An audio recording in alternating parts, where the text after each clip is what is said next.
Hello friends, welcome back to my YouTube channel Godson Info. अब हम लोग Bihar police परीक्षा 2025 की फ़ाइनल तैयारी कर रहे हैं। तो प्रहार बैच है 2025 का, खान सर का टेस्ट सीरीज़ है। ये आपको टेस्ट सीरीज़ बहुत ही इम्पोर्टेंट है, ज़रूर देखिएगा लास्ट तक। एक तरह से इसको देखने से आपको ये होगा कि आपने अभी तक जो पढ़ा है आपके लिए रिवीज़न है। आप कितने मार्क्स ला रहे हो ये कमेंट में ज़रूर लिखिएगा। ये अगर डेली आप ये प्रैक्टिस सेट एक एक करके देखते हो तो एग्ज़ाम में आपका रिज़ल्ट पक्का है। तो चलिए आज का वीडियो हम लोग शुरू करते हैं। वीडियो शुरू करने से पहले चैनल पर नए हैं तो चैनल को सब्सक्राइब कर ले। अगर आपको बिहार पुलिस बनना है तो आप डेली हमारे इस वीडियो को देखिए और कितना मार्क्स ला रहे हैं ज़रूर कमेंट बॉक्स में कमेंट कीजिए। ये टेस्ट नंबर 1 है, फुल लेंथ है। इसमें टोटल 100 क्वेश्चन होंगे। आप कोशिश कीजिएगा कि आपको 75 प्लस नंबर हो, तभी आप एक अच्छा रिजल्ट एग्ज़ाम में रख सकते हैं, एक अच्छा स्कोर कर सकते हैं। तो चलिए शुरू करते हैं। क्वेश्चन नंबर 1 है, किस संविधान संशोधन अधिनियम के तहत मंत्रिपरिषद की अधिकतम सीमा तय की गई? तो राइट आंसर आपको हो जाएगा मंत्रिपरिषद की अधिकतम सीमा बोला गया है तो ये 15% होता है। कितना होता है? 15%। मंत्रिपरिषद की अधिकतम सीमा 15% होता है। और ये जो संशोधन हुआ, ये 91वां संविधान संशोधन, ऑप्शन नंबर ए है, ये राइट हो जाएगा आपको। 91वां संविधान संशोधन जिसके तहत मंत्रिपरिषद की अधिकतम सीमा जो है 15% तय की गई और यह 2003 में हुआ था। अगला नेक्स्ट है, नौकरशाही को वो क्या कहा जाता है? तो राइट आंसर हो जाएगा आपको नौकरशाही अस्थाई कार्यपालिका। क्या हो जाएगा? अस्थाई कार्यपालिका। ये सारे इंपॉर्टेंट क्वेश्चंस हैं, आपको एग्ज़ाम में देखने को मिलेगा। नेक्स्ट क्वेश्चन है, भारत के उपराष्ट्रपति का कार्यकाल कितने वर्षों का होता है? तो राइट आंसर हो जाएगा, आप उपराष्ट्रपति की बात कर रहे हैं तो 5 वर्ष। क्या हो जाएगा? 5 वर्ष। ऑप्शन नंबर बी राइट हो जाएगा आपको। उपराष्ट्रपति जो होते हैं राज्यसभा के पदेन सभापति भी होते हैं और इनका कार्यकाल 5 सालों के लिए होता है। आप लोग कमेंट कीजिए कि राष्ट्रपति का कार्यकाल कितने वर्षों का होता है। मैं जानना चाहती हूँ कितने लोगों को पता है कि राष्ट्रपति का कार्यकाल कितने वर्षों का होता है। अगला है, भारत में संसदीय कार्यपालिका का वास्तविक प्रधान कौन होता है? तो संसदीय कार्यपालिका का जो वास्तविक प्रधान होगा वो प्रधानमंत्री होगा, ठीक है। और सीधे पूछे कार्यपालिका का प्रधान तब राइट आंसर आपको राष्ट्रपति होगा, लेकिन अगर वास्तविक लगा दे तो राइट आंसर प्रधानमंत्री हो जाता है। नेक्स्ट क्वेश्चन है, संघीय शासन व्यवस्था की मुख्य विशेषता क्या है? तो राइट आंसर हो जाएगा दोहरी सरकार प्रणाली। क्या हो जाएगा? दोहरी सरकार प्रणाली संघीय शासन व्यवस्था की मुख्य विशेषता है। अगला क्वेश्चन है, विविधता मानव समाज का अनिवार्य गुण है, इस कथन का क्या तात्पर्य है? ठीक है, कह रहा विविधता मानव समाज का अनिवार्य गुण है, इस कथन का क्या तात्पर्य है? तो इसका क्या तात्पर्य है? तो राइट आंसर हो जाएगा कि समाज में भिन्न भिन्न प्रकार की भाषाएं, धर्म, संस्कृति व परंपराएं होती हैं, उसी को हम विविधता कहते हैं, ठीक है। तो right answer option number C हो जाएगा यहाँ से, ठीक है। विविधता मानव समाज का अनिवार्य गुण है। अगला है, भारत में संघीय शासन व्यवस्था का मुख्य उद्देश्य क्या है? तो राइट आंसर हो जाएगा आपको एकता में विविधता बनाए रखना, ठीक है। यहाँ होना चाहिए विविधता में एकता बनाए रखना, यही संघीय शासन व्यवस्था का मुख्य उद्देश्य होता है। चैनल पर नए हैं तो चैनल को सब्सक्राइब कर ले और वीडियो को लाइक करें। इसी तरह हम लोग जब तक बिहार पुलिस का एग्ज़ाम हो नहीं जाता है तब तक हम लोग डेली एक एक सेट प्रैक्टिस करेंगे और आप लोग कमेंट कीजिएगा कि आपने कितना स्कोर किया है। अगला है, राजनीतिक दलों की नींव सर्वप्रथम किस देश में पड़ी? तो राइट आंसर हो जाएगा आपको ब्रिटेन में। किस में पड़ी? ब्रिटेन में। और भारत जो है बहुदलीय राजनीतिक पार्टी को समर्थन करता है। अगला है, भारतीय लोकतंत्र के 3 मुख्य अंग कौन कौन से हैं? तो राइट आंसर हो जाएगा आपको कार्यपालिका, न्यायपालिका और विधायिका। 3 मुख्य अंग हैं, ठीक है। कार्यपालिका, न्यायपालिका और विधायिका। कार्यपालिका के प्रधान कौन होते हैं? कमेंट कीजिए आप लोग। कार्यपालिका के प्रधान किसे कहा जाता है? अगर यहीं संसद के मुख्य अंग पूछे जाते तब हो जाता राष्ट्रपति, लोकसभा और राज्यसभा। अगला है क्षेत्रवाद की भावना का एक कुपरिणाम है। राइट आंसर क्या हो जाएगा आपको? अलगाववाद। क्या हो जाएगा? अलगाववाद। नेक्स्ट है निम्नलिखित में किसकी भावना का बीजारोपण यूरोप में पुनर्जागरण के काल से ही हो चुका था? किस भावना की बात कर रहा है? तो राइट आंसर हो जाएगा आपको राष्ट्रवाद। क्या हो जाएगा? राष्ट्रवाद। ऑप्शन नंबर सी राइट हो जाएगा। नेक्स्ट है आपको कार्ल मार्क्स ने किस सिद्धांत की स्थापना की थी? तो कार्ल मार्क्स जो थे ये आपको साम्यवाद की स्थापना किए थे। ठीक है, ऑप्शन नंबर सी राइट हो जाएगा साम्यवाद। साम्यवाद के जनक किसे कहा जाता है? कार्ल मार्क्स को। नेक्स्ट है पहला अंतर्राष्ट्रीय संघ का मुख्य उद्देश्य क्या था? पहला अंतर्राष्ट्रीय संघ का मुख्य उद्देश्य क्या था? तो विभिन्न देशों में श्रमिकों को एकजुट करना। ठीक है, उसको ILO भी कहा जाता था। ठीक है, International Labour Organisation. Option number B right हो जाएगा आपको, विभिन्न देशों के श्रमिकों को एकजुट करना। नेक्स्ट है द्वितीय अंतर्राष्ट्रीय संघ किन विचारों पर आधारित था? द्वितीय अंतर्राष्ट्रीय संघ किन विचारों पर आधारित था? राइट आंसर हो जाएगा समाजवाद और मार्क्सवाद। ऑप्शन नंबर सी राइट हो जाएगा आपको। नेक्स्ट है बोल्शेविक क्रांति का नेतृत्व किसने किया था? ये बहुत ही इम्पोर्टेंट है, वेरी वेरी इम्पोर्टेंट है। ये एग्ज़ाम में अक्सर देखने को मिलेगा, इसे VVI कर ले। तो राइट आंसर हो जाएगा लेनिन। बोल्शेविक क्रांति का नेतृत्व किसने किया है? लेनिन ने किया। ऑप्शन नंबर ए राइट हो जाएगा। नेक्स्ट है रूस में कृषकों की स्थिति कैसी थी? रूस में कृषकों की स्थिति कैसी थी? तो ये जो है आपको कृषक जो थे वहाँ पर जमींदार के अधीन बंधुआ मजदूर थे। ऑप्शन नंबर सी राइट हो जाएगा आपको। वे जमींदारों के अधीन बंधुआ मजदूर थे। कहाँ? रूस में। नेक्स्ट है क्रीमिया युद्ध मुख्य रूप से किन दो साम्राज्यों के बीच लड़ा गया था? क्रीमिया का युद्ध किन दो साम्राज्यों के बीच लड़ा गया था? तो राइट आंसर हो जाएगा आपको रूस और ऑटोमन साम्राज्य। ऑप्शन नंबर सी राइट हो जाएगा, रूस और ऑटोमन साम्राज्य।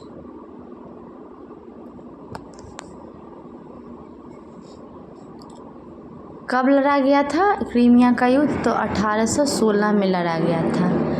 नेक्स्ट शीत युद्ध का मुख्य कारण क्या था?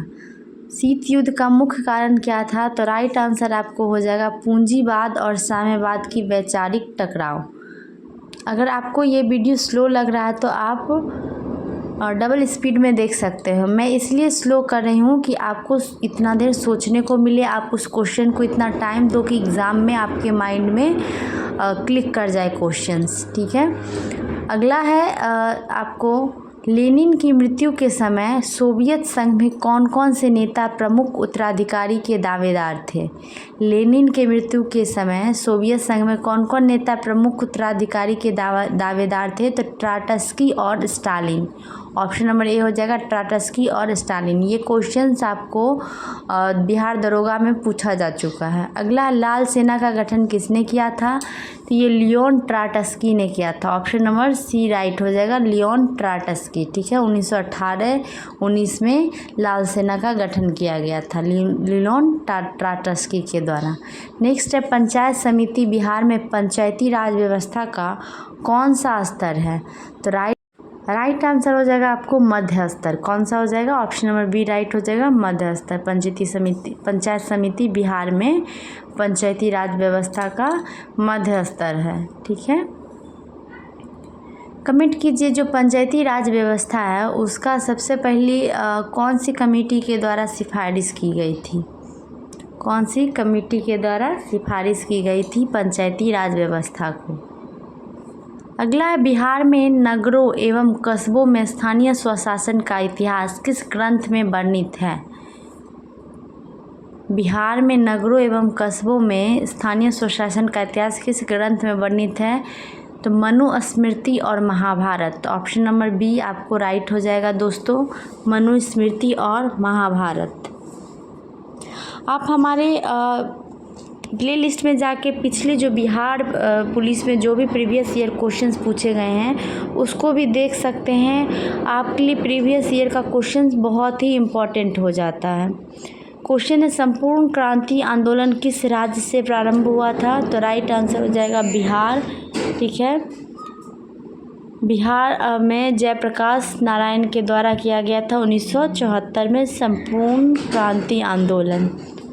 नेक्स्ट है, बिहार में निम्नलिखित में से किस साहित्यकार को हिंदी भाषा के लिए ज्ञानपीठ पुरस्कार मिला है? बिहार की बात कर रहा है तो राइट आंसर हो जाएगा, बहुत ही फेमस कवि थे, लेखक थे, रामधारी सिंह दिनकर। ठीक है, ऑप्शन नंबर बी राइट हो जाएगा आपको। हिंदी भाषा के लिए इन्हें ज्ञानपीठ पुरस्कार मिला था। ये बिहार के ही निवासी हैं, रामधारी सिंह दिनकर, 1972 में मिला था।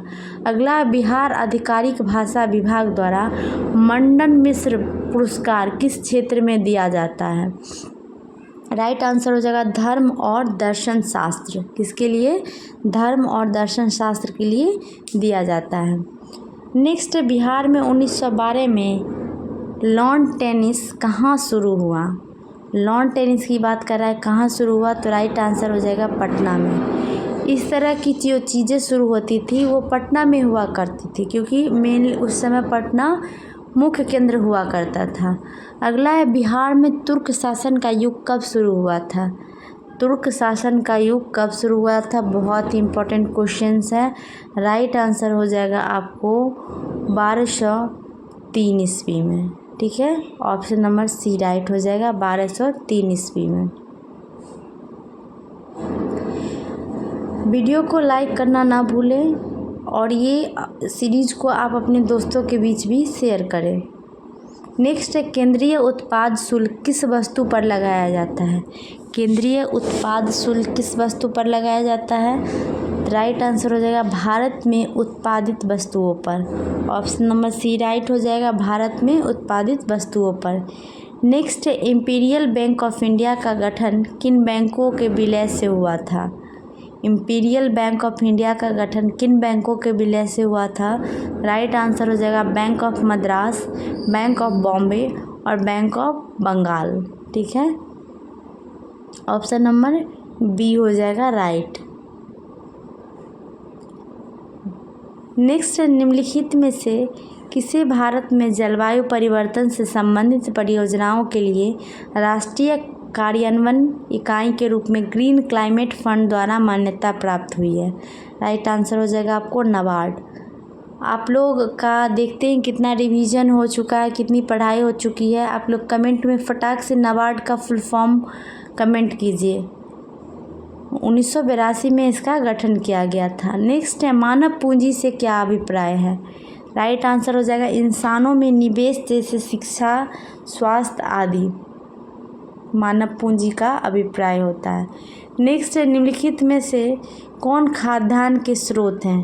तो राइट आंसर हो जाएगा आपको गहन खेती नीति। ठीक है, आयात नीति, भंडारण नीति सभी हो जाएगा खाद्यान्न के स्रोत।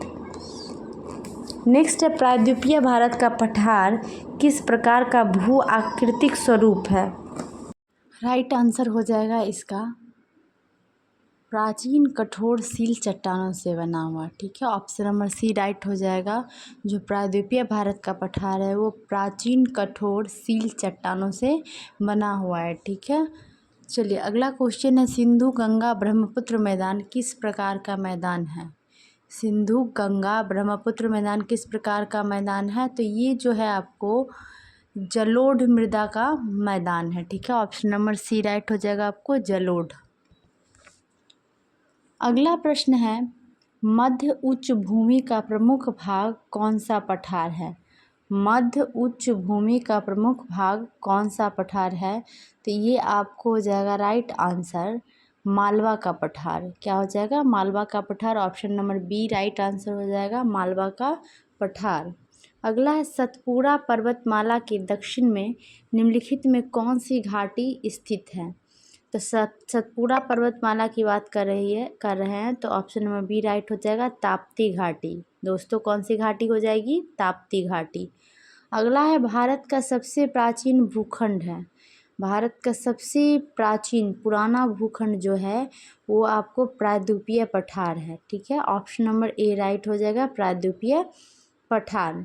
अगर आप चैनल पर नए हैं, बिहार दरोगा, बिहार एसएससी और बिहार पुलिस की तैयारी करते हैं, तो हमारे चैनल को डेली प्रैक्टिस सेट लगाने के लिए फॉलो कर ले और वीडियो को लाइक कर दे, ताकि आपको हमारा न्यू जो भी अपलोड वीडियो होगा वो मिलते रहे।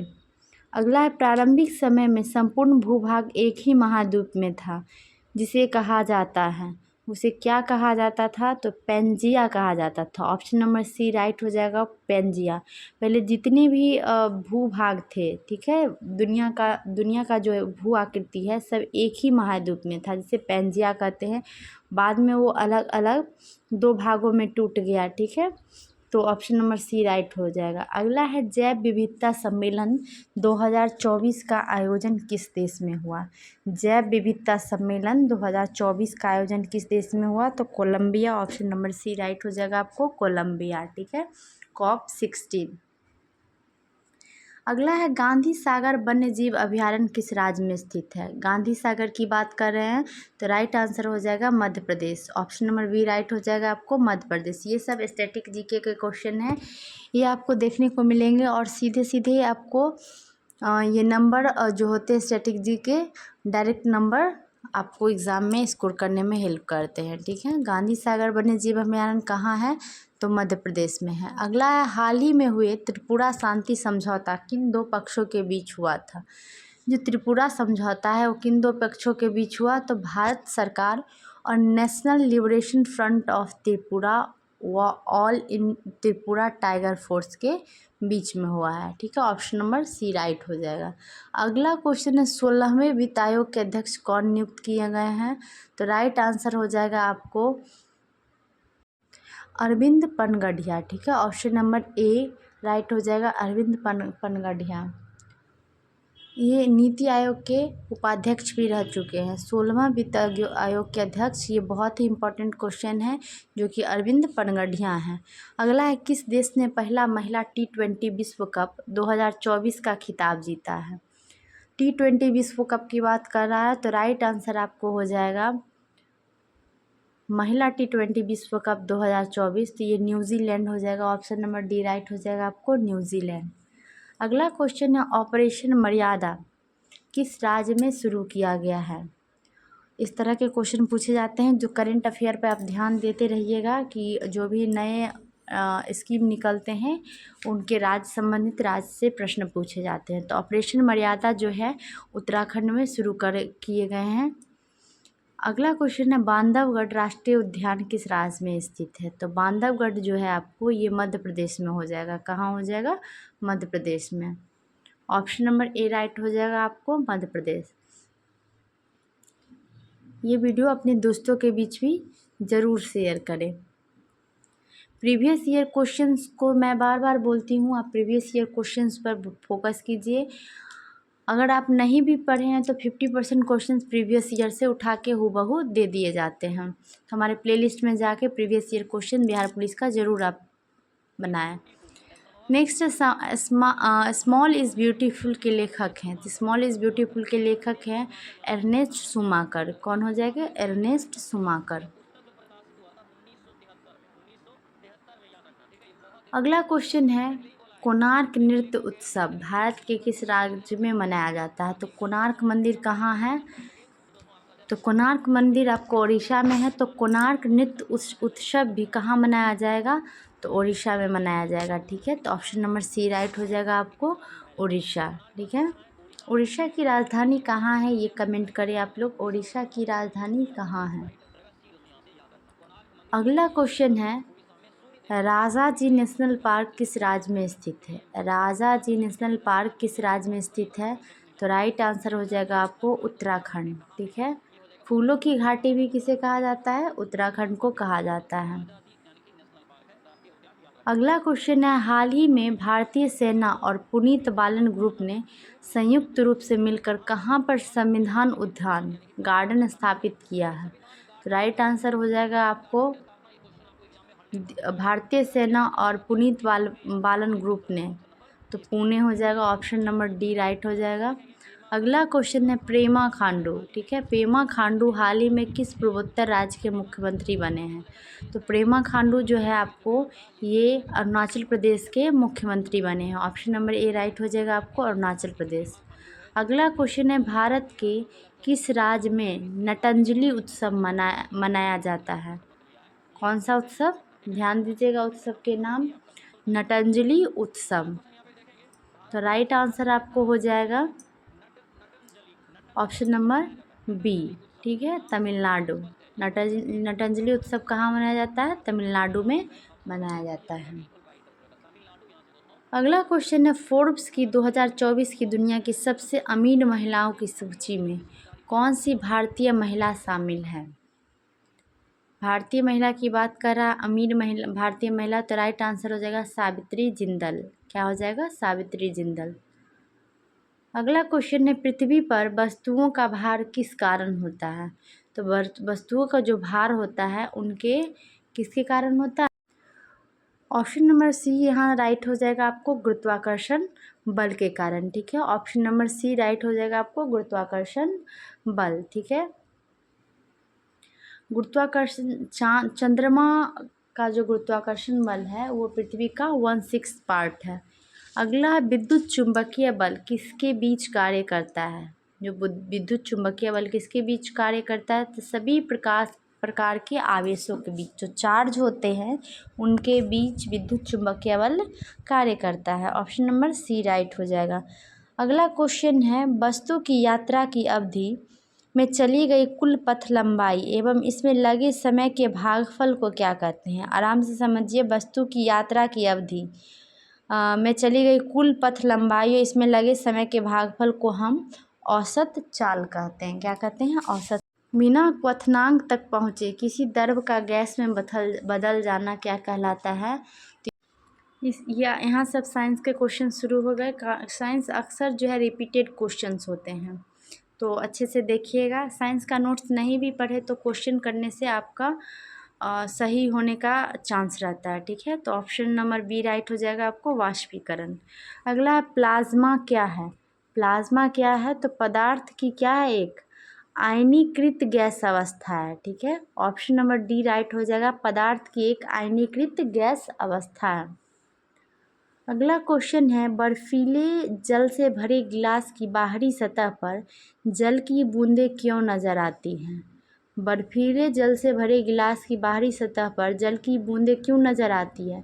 तो राइट आंसर हो जाएगा जो हवा में मौजूद जल वाष्प संघनित होकर जल की बूंदें बना लेता है, ठीक है। ऑप्शन नंबर सी राइट होगा। अक्सर हम लोग को बचपन में क्या लगता था कि बॉटल से बाहर पानी आ रहा, नहीं, जो बाहर का जल वाष्प होता है वो बोतल से टकरा के ठंडा होकर बूंद बन जाता है। अगला क्वेश्चन है यदि कोई वस्तु एक समान वेग से चल रही है तो उसका त्वरण होगा, तो उसका त्वरण क्या होगा? शून्य होगा। अगला है यदि दो वस्तुएं एक ही दिशा में गति कर रही है तो उनके आपेक्षिक वेग की गणना कैसे की जाती है? तो ये हो जाएगा आपको दोनों की गति को घटाकर, क्या हो जाएगा? दोनों की गति को घटाकर। ऑप्शन नंबर बी हो जाएगा, ठीक है। जब अपोजिट दिशा में चल रही हो तो दोनों की गति को जोड़ कर किया जाता है, ये ध्यान रखिएगा। अगर दोनों सेम डायरेक्शन में जा रहा है तो गति को घटा देंगे, और दोनों अलग अलग डायरेक्शन से, अपोजिट डायरेक्शन से आ रहे हैं तो गति को जोड़ देंगे। ये चीज़ आप ध्यान रखिएगा। अगला है जब हम दीवार को धक्का देते हैं तो हमें पीछे की ओर बल महसूस होता है, तो यह किस नियम का उदाहरण है? तो ये गति का तृतीय नियम का उदाहरण है, ठीक है। ऑप्शन नंबर सी राइट हो जाएगा, न्यूटन गति का थर्ड लॉ, ठीक है, तृतीय नियम, थर्ड लॉ ऑफ मोशन। अगला है डाल्टन के परमाणु सिद्धांत के अनुसार रासायनिक अभिक्रियाएं होती हैं। ऑप्शन नंबर ए राइट हो जाएगा आपको, तथ्यों की पुनः व्यवस्था से, ठीक है। अगला क्वेश्चन है रदरफोर्ड के मॉडल में परमाणु का अधिकांश भाग कैसा होता है?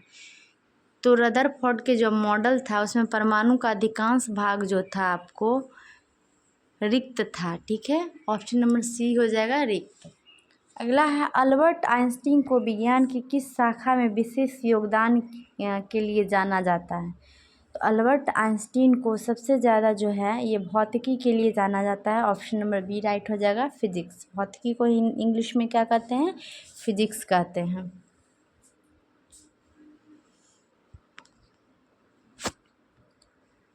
इनका सबसे इम्पॉर्टेंट फार्मूला क्या था? E=mc²।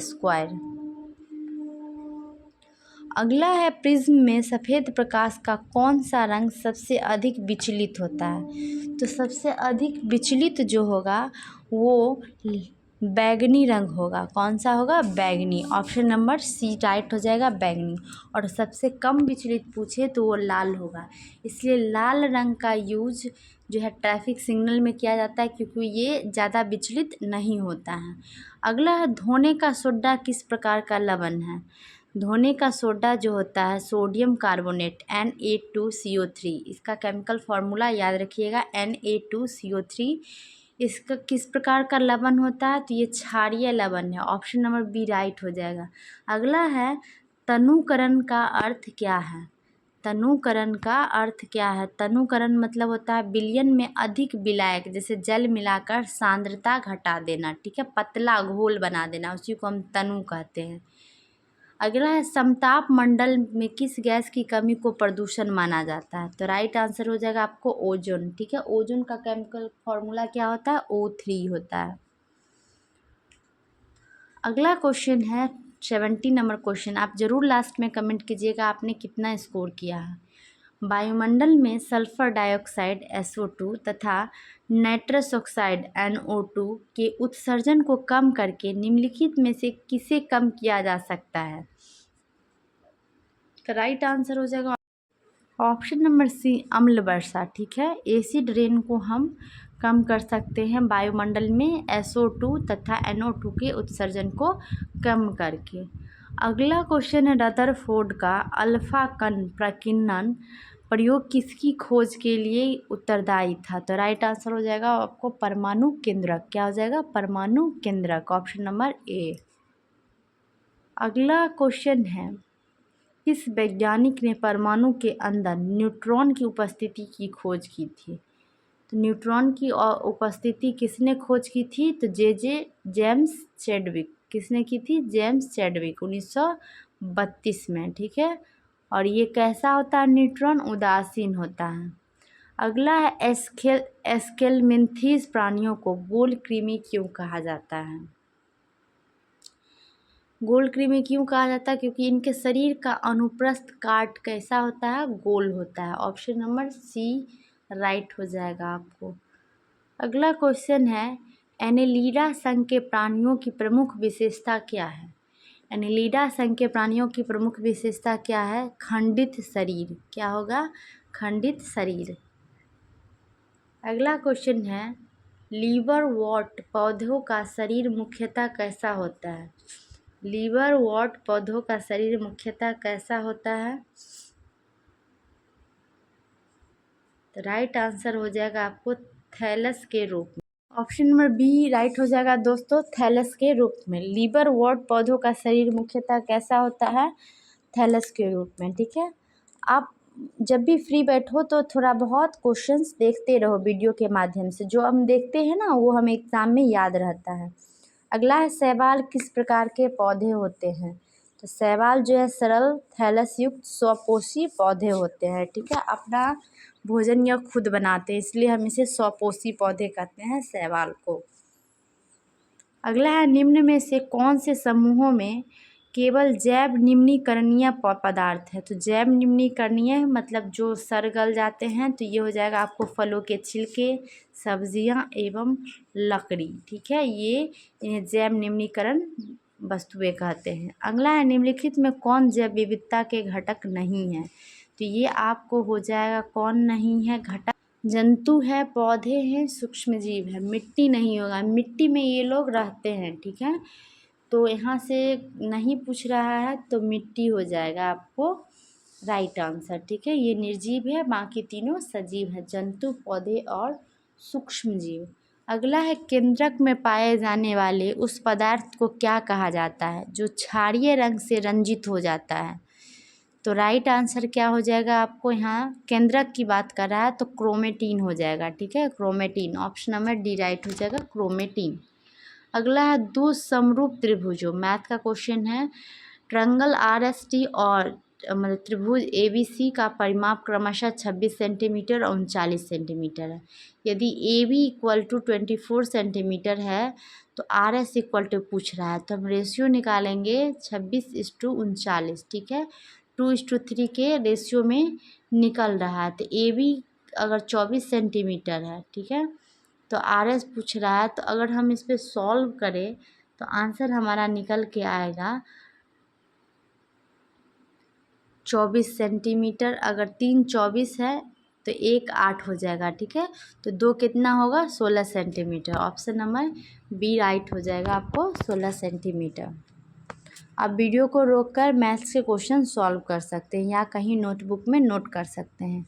यदि एक बेलन का वक्र पृष्ठीय क्षेत्रफल 880 सेंटीमीटर स्क्वायर है तो उसकी ऊंचाई और त्रिज्या का गुणनफल क्या होगा। बेलन का वक्र पृष्ठीय क्षेत्रफल का रहा है तो 2πRH जो दिया है वो दिया हुआ 880 सेंटीमीटर स्क्वायर। तो यहाँ पूछ रहा है त्रिज्या का गुणनफल, ऊंचाई और त्रिज्या, तो हम सॉल्व करेंगे इस अनुसार तो हमें इसका राइट आंसर निकल के आ जाएगा। ठीक है,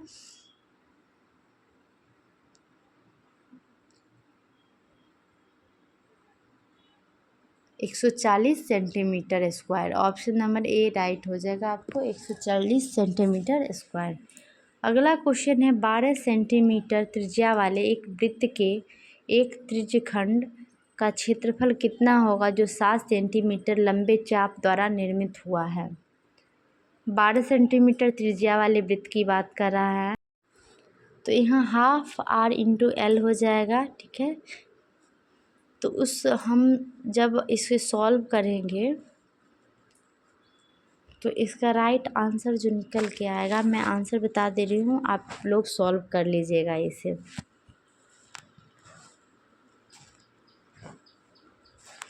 42 centimetre square. Option number A right हो जाएगा, 42 सेंटीमीटर स्क्वायर। अगला क्वेश्चन है ताश के 52 पत्तों की गड्डी से 2 पत्ते यथाश्रित खींचे जाते हैं। इन दोनों पत्तों के बादशाह होने की प्रायिकता कितनी है कि ये बादशाह हो जाएगा। तो राइट आंसर आपको क्या हो जाएगा, 52 पत्तों की गड्डी है, तो राइट आंसर 1/221 हो जाएगा। देखिए ट्रिग्नोमेट्री का क्वेश्चन है, ए इक्वल टू 60 डिग्री होने पर, ये देखिए आप क्वेश्चंस वीडियो को पॉज करके देख लीजिए, क्वेश्चंस इसका मान पूछ रहा है, तो ऑप्शन नंबर बी राइट हो जाएगा, 3 हो जाएगा। अगला है निम्नलिखित व्यंजक को हल करना है। ये व्यंजक जो भी क्वेश्चंस है इसे हल करना है, तो मैं राइट आंसर बता देती हूँ। इसका राइट आंसर आपको हो जाएगा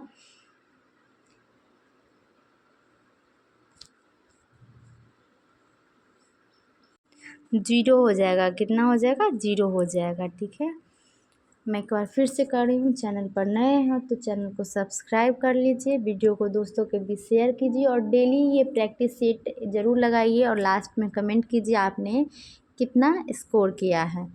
ठीक है, मैथ के क्वेश्चंस को आप चाहे तो नोटबुक में एक जगह लिख सकते हो, अक्सर मैथ के क्वेश्चन रिपीटेड होते हैं। ठीक है, बिहार पुलिस वगैरह में, तो इसका राइट आंसर क्या हो जाएगा आपको, 0 हो जाएगा। अगला क्वेश्चन देखिए, इसका शेषफल ज्ञात करना है कि इसका शेषफल कितना होगा। तो राइट आंसर यहाँ से 14 हो जाएगा। अगला है एक टीम में 10 खिलाड़ी है, एक टीम में 10 खिलाड़ी, 10 खिलाड़ियों में से 3 खिलाड़ियों की कितनी टीमों का गठन किया जा सकता है। ये करा 3 खिलाड़ी का कितना गठन किया जा सकता है, तो 10 यहाँ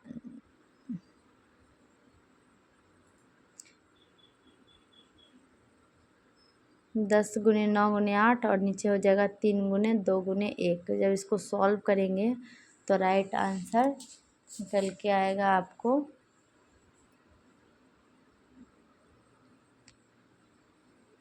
120। अगला है आदर्श की माँ को गंभीर बीमारी है, वाक्य में अशुद्ध बर्तनी वाला शब्द है, तो यहाँ हो जाएगा बीमारी। ठीक है, ऑप्शन नंबर ए राइट हो जाएगा यहाँ। लॉ और सौ का उच्चारण किस स्थान से होता है? लॉ और सौ का उच्चारण किस स्थान से होता है? तो राइट आंसर हो जाएगा आपको लॉ दंत। ठीक है, ऑप्शन नंबर बी राइट हो जाएगा दंत। जैसे तुलसी।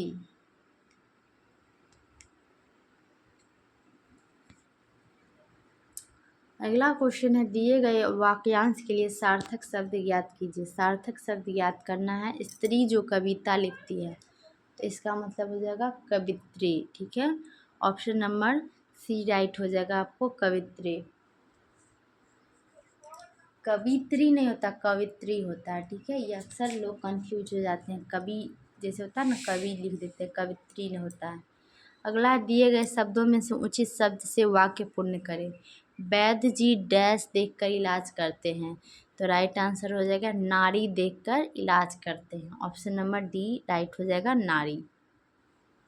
अगला है, मुसीबत में और मुसीबत आना किस मुहावरे का अर्थ है? तो इसका अर्थ है आपको कंगाली में आटा गीला। मुसीबत में और मुसीबत आना कहता है कंगाली में आटा गीला। यहाँ से इंग्लिश के क्वेश्चंस हैं।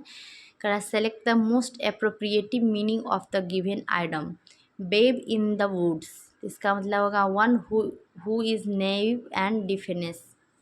अगला है, select the most appropriative option to substitute करना है अंडरलाइन को। आप क्वेश्चंस को देख लेना, इंग्लिश के क्वेश्चंस को। Select the correct indirect form of the given sentence. करा she said I will go to the market tomorrow, तो यहाँ क्या हो जाएगा राइट आंसर आपको? She said that she will go to the market the next day. अगला है, substitute लिखना one word, a polite word for something shocking, तो राइट आंसर क्या हो जाएगा आपको यहाँ से? Option number D euphemism. अगला है, select the most appropriative antonym. Antonym करना है इमेक्यूलेट का अनक्लीन हो जाएगा। अगला है, पैसिव वॉइस में चेंज करना है। Somebody has put out the fire, यहाँ the fire has been put out by somebody. अगला क्वेश्चन है, select the option one word substitute करना है। लॉन्ग लास्टिंग डीप बिटरनेस और इल विल, तो इसको हम कहते हैं आपको रैनकर। अगला 100 नंबर क्वेश्चन है, सिनोनिम्स फैड का करना है, तो राइट आंसर क्या हो जाएगा? Walk, option number C. I hope आपको ये सीरीज़ पसंद आया हो, तो वीडियो को लाइक करना ना भूले। चैनल पर नए हैं तो चैनल को सब्सक्राइब कर ले। डेली ये प्रैक्टिस सेट आने वाला है, तो आप लोग इसे ज़रूर बनाएं और कमेंट करें आपने कितना स्कोर किया है। Thank you so much.